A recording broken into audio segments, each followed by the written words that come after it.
a grande tribulação e o arrebatamento da igreja. Quero falar sobre esse assunto, que é muito importante, muito interessante. Basicamente, existe dois pensamentos sobre esse assunto, que é o pré-tribulacionismo e o pós-tribulacionismo. Boa parte da igreja, a maioria, cerca de mais de 95% do povo evangélico, crê no pré-tribulacionismo. A igreja brasileira, ela é pré-tribulacionista, que crê basicamente que a igreja será arrebatada antes da grande tribulação. Então Deus vai livrar a igreja salva desse período tribulacional. Então, depois que essa igreja for arrebatada, vai se iniciar os 7 anos de grande tribulação, onde se levanta o governo do anticristo. Então, esse governo do anticristo vai perseguir o povo judeu e vai perseguir também um povo que não estava preparado para subir junto com a igreja, e eles vão se converter no período tribulacional, vai ser perseguido pelo anticristo. E depois dos 7 anos de grande tribulação, Jesus volta com a sua igreja salva e vai arrebatar esse povo aí que foi salvo durante o período tribulacional.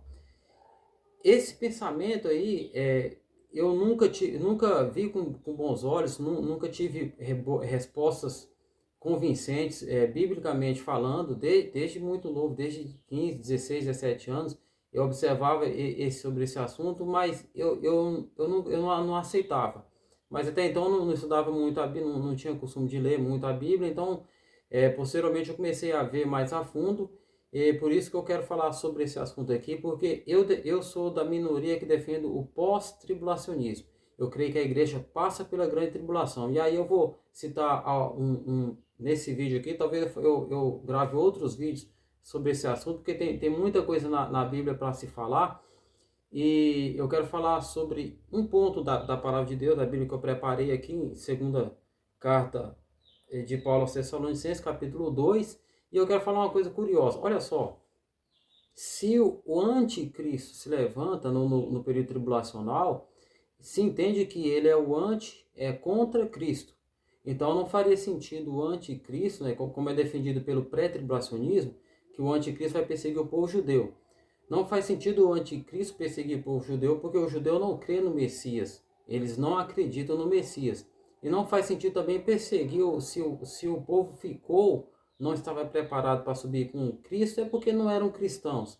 Então é uma coisa, já começa as incongruências desse pensamento. Mas biblicamente falando, segunda carta de Paulo aos Tessalonicenses, capítulo 2, diz assim: Irmãos, no que diz respeito à vinda de nosso Senhor Jesus Cristo e à nossa reunião com Ele, pedimos que vocês não se deixem demover facilmente de vosso modo de pensar, nem fiquem perturbados, quer por espírito, quer por palavra, quer por carta, como se procedesse de nós, dando a entender que o dia do Senhor já chegou.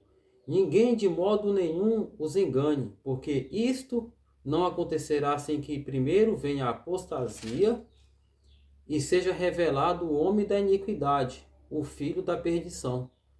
Olha só, essa Bíblia minha, ela é Almeida, revista e corrigida.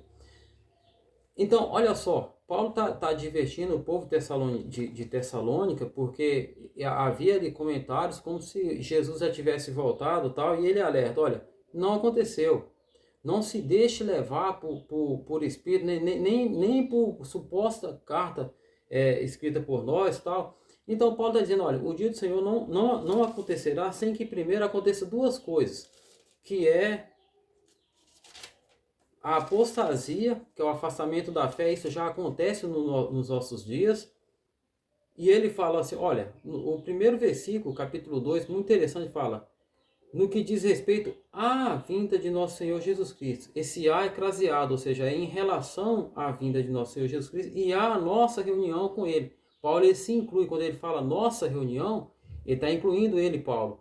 Se a gente fizer uma contextualização desse texto, é como se Paulo estivesse hoje aqui dizendo: a nossa reunião com Ele só pode ser o arrebatamento da igreja. Porque se Paulo estivesse aqui hoje, ele seria arrebatado, né? No pensamento pré-tribulacionista, se Paulo estivesse hoje aqui, ele como foi salvo em Cristo, ele seria arrebatado. Então ele está tratando do arrebatamento dele mesmo, Paulo. E a gente tem que fazer a contextualização, porque quando Paulo fala a nossa reunião com ele, Então, quando vai ser a reunião de Paulo com ele? Paulo já morreu com Cristo. Se Paulo estivesse aqui, seria no arrebatamento da igreja, que o pré-tribulacionismo diz que é antes da grande tribulação. Como Paulo já morreu, então eu entendo que a reunião de Paulo, né, e os tessalonicenses salvos em Cristo será no arrebatamento, na ressurreição dos salvos, na ressurreição do último dia, que antecede o arrebatamento da igreja. Porque o próprio Paulo fala na carta aos Coríntios e também aos Tessalonicenses, na primeira carta, que os mortos em Cristo ressuscitarão primeiro, depois nós os vivos que ficarmos seremos arrebatados. Então, os mortos em Cristo ressuscitam primeiro, depois a igreja será arrebatada. Então, eu entendo que a reunião de Paulo com ele se trata do arrebatamento da igreja. Então, ele continua dizendo assim, não se deixem demover facilmente de vosso modo de pensar. Isso não acontecerá sem que o quê? Sem que primeiro venha a apostasia, que é o afastamento da fé, o esfriamento, o afastamento da fé genuína, e seja revelado, revelado é trazer aquilo que está velado, que está encoberto. Seja revelado o homem da iniquidade, o filho da perdição, que é o anticristo. Então, a nossa reunião com ele, a vinda de Jesus e a nossa reunião com ele não acontecerá sem que primeiro venha a apostasia e seja revelado o homem da iniquidade.